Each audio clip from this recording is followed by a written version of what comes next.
Iran has just discovered in the worst possible way that there comes a time when the bill comes due. Trump has just opened the gates of hell on the Iranian regime. You know that saying, you reap what you sow.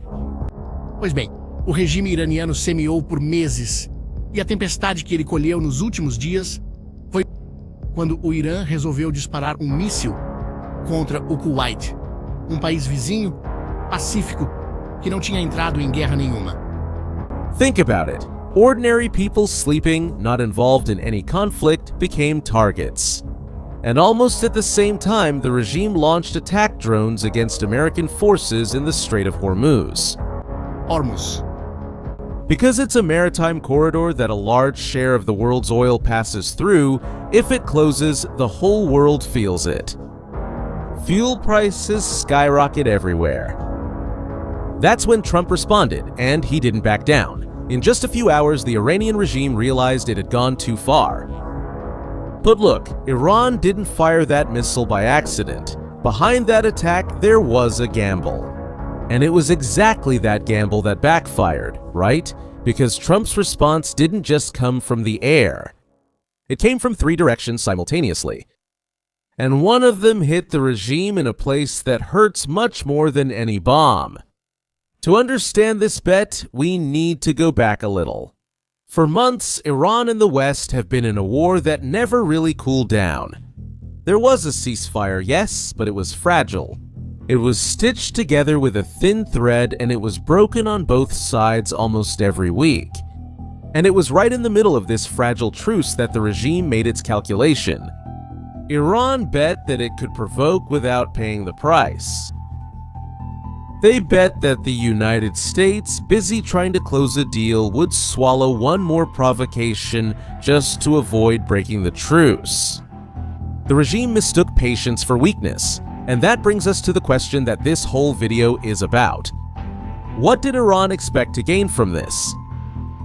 Because what it got was the opposite of everything it expected, but the first shot of this gamble landed where no one could have imagined. A missile crossing the sky toward Kuwait.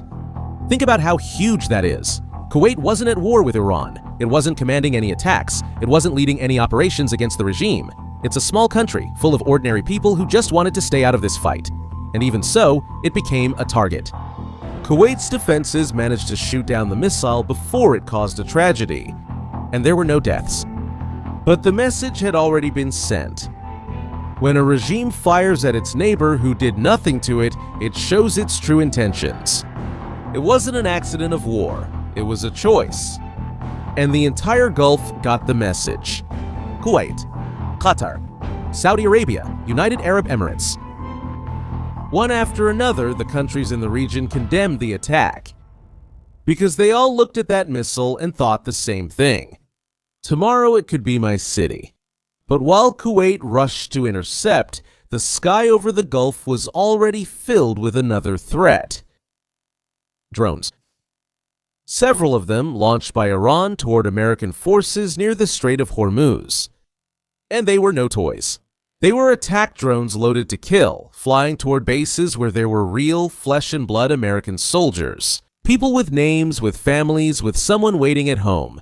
All it took was for one of those drones to get through for that night to end in coffins. The regime thought it would catch the Americans off guard. It didn't. American forces were already on alert, tracking every move, and they shot down the drones before they got close to the target. But the response didn't stop at defense. The Americans went to the source of the threat and struck a control center inside Iran itself, from where the launches were being coordinated. And the message was as clear as it was strong. Every drone that takes off will be seen, will be tracked, and will be shot down. And whoever pushes the button is also in the crosshairs. That was the first front, the air front. Harsh, visible, immediate. But shooting down drones was the least of it. The blow that really shook the regime didn't make any noise at all. Because while the missiles and drones were making headlines, the United States targeted where it hurts the most. The money. The US Treasury Department put on the sanctions list a structure that Iran itself had created to profit from the Strait of Hormuz. It was a forced toll. In other words, the regime charged ships to let them pass.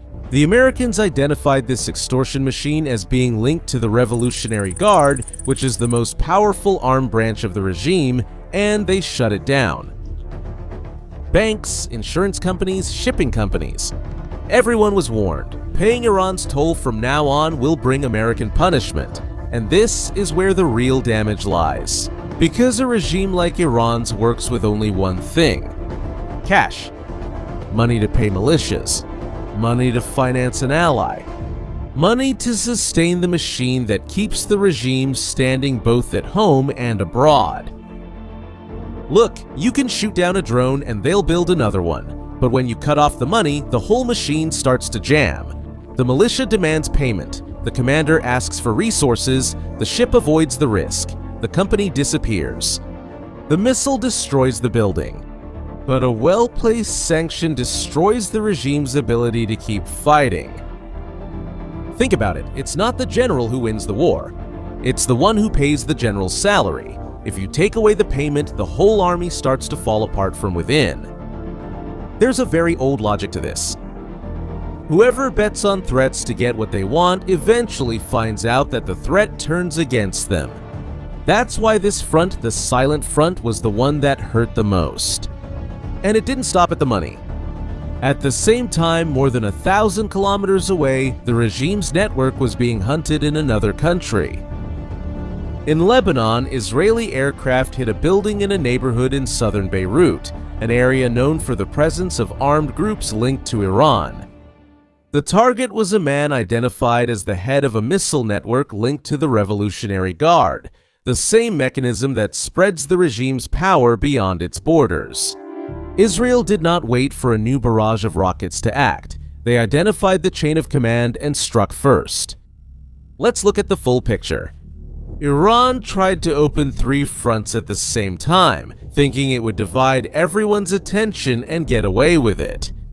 It fired at its neighbor, launched drones against the Americans, and maintained its missile network in Lebanon. And on each of these fronts, it got a response. In the air, it was intercepted. Within its own territory, it was attacked. Financially, it was squeezed. And across its network abroad, it was hunted down. The bet that no one would have the courage to react collapsed in a matter of hours. But there's one last piece in this story, and it's the one that bothers the regime the most. Because all this pressure wasn't for nothing. It had a very clear objective. In the midst of all this, a negotiation table was being set up. And Iran wanted to arrive at it standing tall, making demands, asking for relief, asking for money. But with every drone shot down, every sanction, every blow to its network, the one in charge at that table changed. The truth is that Iran wanted to negotiate as equals. And it found out that it's not in a position to do that. That's the big difference. Whoever comes to the table after provoking and taking a beating doesn't get to set any conditions. They just try to minimize their own losses. And that's why that old saying still holds true. You reap what you sow. Iran spent months sowing threats, fear, and provocation, thinking that the harvest would never come. Well, it has come. The regime wanted to show all its power, but it ended up showing its own limits. However, this story isn't over yet. And that's where you come in. After a response like that, do you think Iran will back down, or will it still try to retaliate? Leave your opinion here in the comments, because I read every single one. If this video helped you understand what's really going on, leave a like, share it with someone who needs to see this, and subscribe to the channel so you don't miss the next analyses. I'll see you in the next one.